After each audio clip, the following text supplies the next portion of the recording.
Alright, so you read the title of the video. The question is Western civilization declining? Today I'm going to try and answer that to the best of my extent. Okay, and I could just make this video like 10 seconds long and just tell you, well, we can't really tell, it's kind of complicated. But it is my opinion that we are going to see some tough times ahead, and I'm not really sure if like Europe and America is up to it, because there's some rising powers around the world. We've got a lot of internal issues and divisions, and a lot of other issues and weaknesses, which I'm going over today in the rest of this video. So the most pressing questions that people will have in their mind are probably like, is there going to be a war, and who will win the war, and like obviously who's the war going to be against, when is it going to be, and stuff like that. So that's probably going to be the first section of this video. So first off, I'm not going to lie, there's probably not going to be like some massive World War III or something like that, because the world just isn't set up for it. Really, so like World War One and Two, there's a lot of factors which made it so that the world was basically that way, as in there's like perfectly set up for a big world war. So first off, for example, like there was a lot of empires that covered a lot of the globe. So the British Empire covered like a quarter of the world, like the French Empire, the Germans wanted an empire, the Japanese were wanting empires. Second off, there was a lot of young people in the world, a lot of young men want to be soldiers. Young men make the best soldiers. You can't really make soldiers out of, like these days, oh yeah, you can have women soldiers, but the majority of history, and obviously if there's going to be a war, men get drafted. There's not so many young men, especially in the West today, and of those young men, a lot of them today are not willing to fight. But if you look around and you ask people, are you going to fight for your country if there's a World War III? Oh, fuck off, I'm not fighting for these like old men that run the country. It's fair enough, to be fair, a lot of them are fucking scumbags. Anyways, that was another reason is the industry of the world is not ready for another major gigantic war, especially on the scale that we saw in World War One and Two, because back then the weapons were destructive, but they were simple to make. You could just build a factory and just get some metal into your factory. You could build it anywhere, and then you could just have some like tanks rolling about and stuff. These days, bro, for a tank you need like different materials somewhere all over the world. You need to put like this part needs to get built in a factory in Taiwan, this part needs to get built in a factory in Germany, this part in a factory in America. You need to do all the shipping, everything, get together, and it's expensive. Sure, like the tank is complicated, it's advanced, it's amazing. It could probably take like 100 World War II tanks, but it's expensive and it takes forever to make, and that's why like nobody even has that many tanks or weapons, and if they do, it's just like old tanks and weapons. So economically and population demographics wise, the world isn't really set up for another major war. And another thing is, there's not so much like power projection in the world as there was. So these days, if there's a world war between the US and China, that's across the Pacific Ocean. I know they did it in like World War II, but that was with like huge navies, because like I said, they had the economies of scale where they could just build huge armies and navies, and they could have them flying about everywhere with their planes and stuff. These days there's not so much, and if you want to actually fight in China, you're going to need to transport a lot of troops, because in like when they didn't invade Japan, they just nuked it and that was it. But obviously like you can't really nuke China. I don't think that's going to happen. I don't think they nuke anything. They wouldn't destroy the whole world. Nobody'd do that. Well, North Korea maybe, but even so. So basically, to have a big world war between the US and China, you have all these troops on ships sailing across everywhere, and realistically you can't really fight a huge war of that scale across such vast distances, because you need to have like supplies, big carrier ships. There's just not that many, and also the carrier ships are just huge, massive targets for missiles and stuff like that. Like, okay, I'm going to give an example here of like we can't even today fight like small wars. The UK has 2 aircraft carriers right now, and like recently we've been involved bombing the Houthis because they attacked our ships. And you think like, oh yeah, we'll just send our aircraft carriers over some planes and they can bomb. No, we have had to use our airport in Cyprus, and we can't use the aircraft carriers because we don't have enough supply ship to support the aircraft carriers. So the aircraft carriers are fine. They're just chilling in like the port or something. They're ready to go. But there's only like one supply ship available right now, and it doesn't have enough staff to run. So we don't even have that many people. There's not enough people. There's not enough ships to fight like a huge global war on massive scales, such as what we've seen in World War One and Two. So instead of having all this big set-up world for World War Three, what we have instead is more likely a lot of regional conflicts. Some pretty large regional conflicts, pretty brutal, pretty gruesome ones, but regional nonetheless. And you could, I guess, if you tied them all together, if they all happen at the same time, probably won't. They'll probably happen like spaced out over decades, years, decades, and we're just gonna have a lot of smaller kind of proxy wars. Maybe there'll be some major ones, or major as in like Russia versus Ukraine, kind of like big powers going at it. Maybe there'll probably gonna be a lot more minor ones. The UK and the US versus Houthis. I don't. Maybe in Africa, or Asia. Asia could be a major potential hotspot for another huge war. But because India, Pakistan, China, well, not so much Pakistan, India, China, two rising powers. Pakistan does have nuclear weapons. You got Taiwan, who hate China.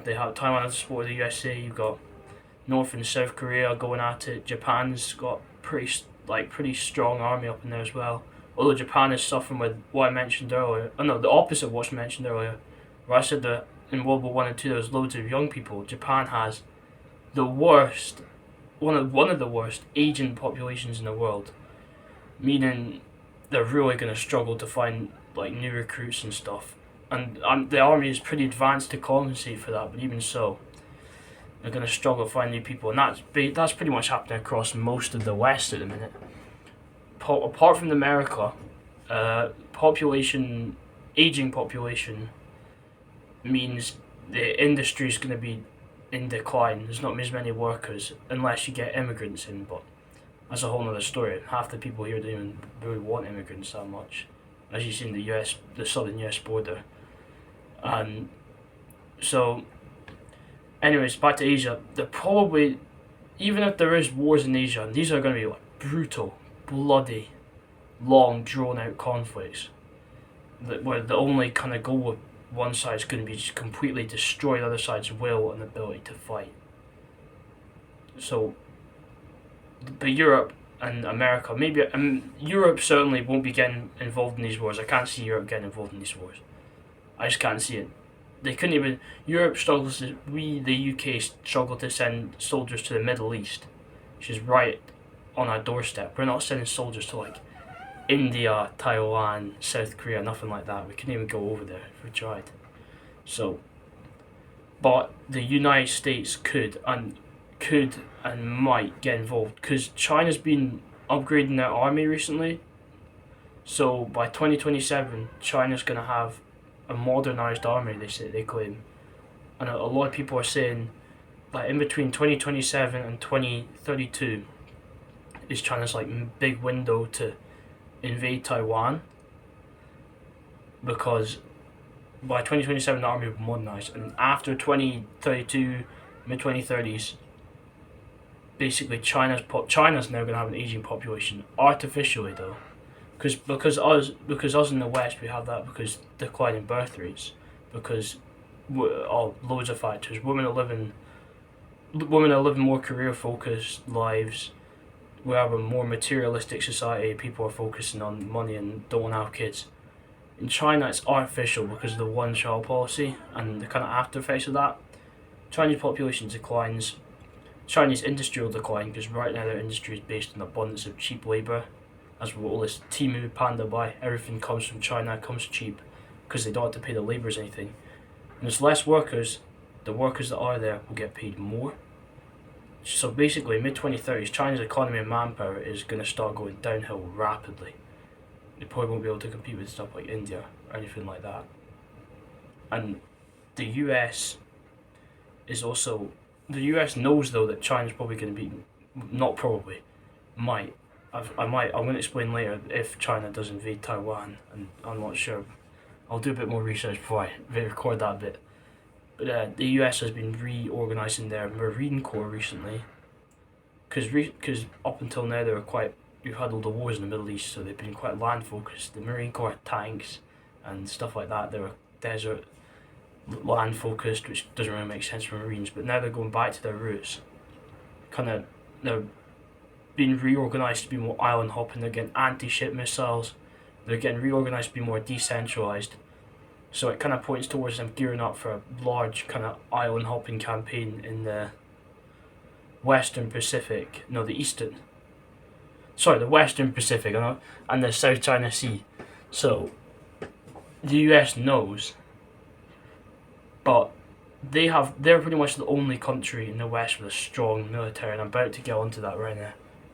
Okay, let's get on to why I think Europe, Canada, Australia, New Zealand, basically a lot of the rest of the West is kind of militarily underprepared for any potential future conflicts. I have down underneath my camera I have a sheet with some points written out mainly relating to Europe that I was doing some research earlier. I'll probably mainly be waffling. Not waffling, but like going off memory, but I do have some points written out, and I'm gonna start some of them to just like get myself going. So first I've written we don't really have enough ammunition production to sustain any kind of major war. So like I said earlier, in World War One, World War Two, they had huge factories, shells getting pumped out. They had it was quite simple. You could just go get some metal, go get some explosives, just chuck it in like a thing, chuck it in a factory together. Boom, you've got your shells. You've got loads. But now it's harder because they're like some of them like GPS try guided and stuff. The missiles often have electronics. The workers get paid a lot more as well, so it's more expensive to make these shells, and the government doesn't work. The government in most European countries doesn't work directly with the companies manufacturing the shells. So what that means is basically, instead of the government running factories which are continuously producing munitions and not just munitions, they'll instead kind of go to this company. They'll hit them up. They'll be like, "Yo, can you give me a batch of? I need like 100,000 new artillery shells by then. I'll pay you this much." And the company will be like, "Sure, we can do that for you." And they'll go and kind of like set the whole production line up. They'll make all the shells, and once that's done, that's it. There's no more coming out. And so basically that means we don't have a continuous production line to to kind of keep us going in a major war. The only real countries that have this kind of capability, well, sorry, not the only ones. An example one I do know that has this capability is Finland. And what they've done is basically the government works with the shell companies or the munitions companies to ensure there's a constant supply of munitions and shells. But for the rest of us, there's not even many getting produced. Like Rheinmetall produces 700,000 shells per year, or will produce 700,000 shells per year in Germany, but I don't really know of any other major kind of shell production centres in Europe beyond that. And that's 700,000 years. You think that's loads? Wow, that's tons. It's not even going to be enough.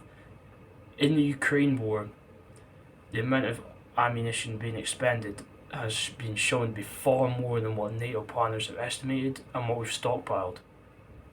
On top of that, talking of the Ukraine war, a lot of our stockpiles have been run down a lot by that. I don't know if any of you will know, like, the US got in a lot of controversy for delivering cluster munitions to Ukraine, which kind of go against the Geneva Convention. But the reason they were doing that was because they ran out of normal kind of munitions in their kind of giving away, in the amount that they could give away. They said if we give away any more, then we won't have enough for our own military. So our stockpiles are low. We don't have very much production, and if there is a war, we'll run out pretty quickly. I saw somewhere that it said the UK only has enough ammunition and shells to fight for 7 weeks in a major war. So we are really struggling with something like that. Alright, I'm back. It's the next one, so let's get on with the video. Basically, speaking of NATO, up until now, it's kind of just relied on the US to just kind of defend it. It's very heavily reliant on the United States military to defend itself, especially in countries like the United Kingdom, for example, where our army's 10 times smaller than it was in the 1950s. And yeah, I know the 1950s was shortly after World War II, but a lot of people have been saying, and like these are experts, they're not just random people that you meet on the street, like the general experts, the UK just can't defend itself, and that goes for most, especially most Western European countries who are heavily reliant on the US. And basically, what we're seeing is with Donald Trump and stuff, if he wins, I think he might win. To be fair, he basically is. He had this last time as well. He wanted to withdraw from NATO. Basically, look, you aren't pulling your weight. We're not. What are we even doing in this? It's not helping us at all. You're just kind of leeching off us. Fair enough. So, if Donald Trump gets re-elected, then, and also, then yeah, the US is going to focus on itself. And also, like I said earlier, they're mainly focusing more on China now, anyways, rather than Russia, because Russia kind of got bogged down a little bit in Ukraine. It'll take them a while to rebuild their army after that, but yeah, I mean, Russia can come back. Current predictions are that Ukraine, if things keep going the way they are, Ukraine will run out of manpower by 2025. Basically meaning they've got no choice but to surrender to lose the war. Russia can rebuild its army after that. It'll take a while, but they can do it. They've got a huge, they're a massive country. They've got lots of allies across the world who'll be all too happy to help them with that. And basically, even if Donald Trump doesn't win and Joe Biden stays in power another 4 years, and after that we get some more Democrats or some maybe Republicans are less focused on China, even then the US has still got their own things going on. The Middle East has been going crazy recently. There's Iran have been fighting the Houthis, Iraq, no, not Israel and Palestine going crazy at each other. There's been airstrikes and on both sides, folk are dying and stuff. So the US is probably going to get bogged down in the Middle East if Biden stays in power, because he's kind of like in there. I feel like he's more of a traditional president where he's just going to keep trying to control it. I mean, you kind of have to retaliate. You know, if the enemy sees you just letting them missile you and no retaliation, they're just going to do it again. So you kind of have to retaliate. That could just lead to another endless Middle East conflict, which is not surprising considering the borders in the Middle East kind of guarantee the way that the borders are set up after the decolonization by the French and British, namely, the kind of guarantees just wars and wars and wars, at least for the next while, until the kind of people living there kind of grow up and like not grow up but kind of get used to them. But for now, the people don't even respect the borders. It's like they just drew lines on the map, which doesn't even make sense at all. So yeah, basically Europe is a bit fucked for the next short while. I was gonna finish the video there, but then I remembered that I said I would explain what happens if China decides to attack Taiwan. And so basically, I think if China does decide to invade Taiwan, even then, it won't lead to a World War III. yes, it will probably be a huge hit in the global economy. Yes, a lot of people are going to die. It's not going to be a world war. It's going to be like Asia war. But obviously, because Asia is like the most populated country, as many people or more people could die in this than died in World War One and Two. So, if China actually did invade, they wouldn't be able. Like, Taiwan is not just pushovers. You might think that China's so much bigger they would easily win, but no. Taiwan is like a fortress. Right? It's like a fortress. So first off, the Chinese can't even might not even be able to cross the strait because it's like really stormy. It's a really stormy strait, so they can only cross for a few months a year. They need the ships to cross. They don't have enough amphibious ships to cross, so they might have to use civilian ships which are undefended and are easy targets to sink. Then once they land, there's not even going to be that many places to land because a lot of I'll put a picture of this up on the screen, but basically a lot of the Taiwanese coast is not suitable for landing. They only have a few major ports and a few beaches, and the beaches, civilian ships can't land on beaches. Only like dedicated military landing craft can land on beaches, and a lot of the beaches are heavily fortified with anti-ship mines and anti-ship like landing spikes or whatever. And the Taiwanese can first heavily defend the ports and can also destroy the ports and can missile the ports if needed. The Chinese also can't just like anchor and then swim to shore like they did in D-Day. Or like get little boats to shore like they did in D-Day. They'd have to go a mile out. Because the Taiwanese kind of shallow water extends far out from the coastline, meaning that the big ships be easy missile targets from Taiwanese like mobile artillery that they have everywhere. I did actually think when I was kind of like doing a bit of research, what if they just use like a huge fleet of like little boats to cross, like rib boats? They could, but they need a lot. The rib boats can only land on beaches. They can't actually bring that much soldiers across, and the soldiers need supplies, so it'd be effective immediately, but they can't really resupply the soldiers unless the soldiers go and try and capture ports. All the ports in urban areas, and the urban areas are fortresses, like Taipei, for example, the capital, is literally surrounded by mountains, which have like mountain passes that can easily be defended, and the actual city itself that all the Taiwanese have been training, they live there, they know how to defend it. They have a lot of their population can be called up as reservists to defend. They do loads of training.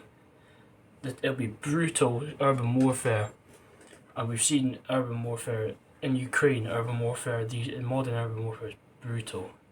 So we could see like some Stalingrad type stuff. And then even if they manage to move on into the other side of Taiwan, the mountainous side, then it'll be like a mix of the worst parts of Vietnam and Afghanistan because it's mountains and jungles combined. So it'll just be guerrilla warfare. It'll just be like basically guerrilla warfare, quite high intensity guerrilla warfare, and a lot of Chinese will die. Chinese soldiers will die. On top of that, the US literally said they'll defend Taiwan. Neither the US or China could actually invade each other's like homelands because the Chinese are not going to go all the way across the sea. That's just unfeasible. And the Americans couldn't really land on Chinese. Even if they did land, they would just lose loads of troops and wouldn't really make any progress in Chinese homeland. So more likely to be a naval conflict or a conflict based on the small islands around the kind of South China Sea and the kind of sea over there. Also, Japan could get involved as well. And I said earlier, although Japan doesn't have that many soldiers, they have quite a highly technologically advanced military. So China would not be able to easily push over Taiwan. And so for that reason, I think if they do invade, it'll be probably perhaps like Ukraine. Oh, no, actually it won't be like Ukraine. It'll be a huge initial invasion, and then either the Chinese army will be destroyed, but Taiwan will get taken over, and that'll be the end of it. Or the Chinese army will get defeated once again, and then who knows where it'll go from there, but it certainly won't escalate beyond that region. So, yeah, now I've done that, and it's probably the end of the video, I might record like a little ending bit, explain some of my next video plans, but yeah. Alright, so this is a little ending bit I just mentioned. Basically, this video is probably going to have more than one part. I'm not sure when I'm going to do the next parts though, because I've got tons of like exams and stuff to do at the minute, so it could be a few weeks until we see the next part of this video, or until we see the next video on my channel. But yeah, please subscribe. I'm trying to like not work a 9 to 5 when I'm older, so hopefully I'll get to like 1,000 subscribers in like a few years, and I can get to like 100,000, make tons of money. So yeah, subscribe, bro.